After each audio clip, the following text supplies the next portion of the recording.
This is the Lone Crater YouTube. We hope this video helps. If you want predictable driving in Forza Horizon 4, turn off traffic first. This removes AI cars from the roads so you can practice lines and lap timing.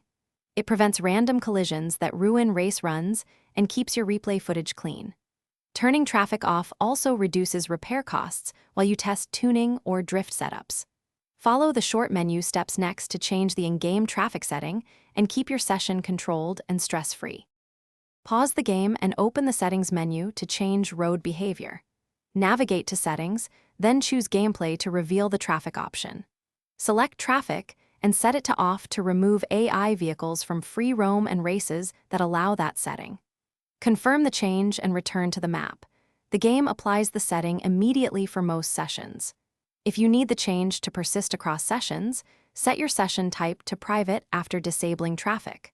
Use a private session to keep traffic off and avoid random players joining your run.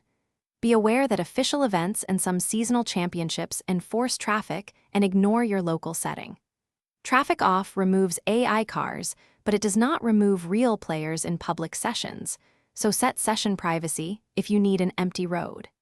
If you join multiplayer races, expect normal traffic or server settings. Always save your settings before quitting to keep your preferences consistent. Thanks for watching. Consider subscribing if we helped you.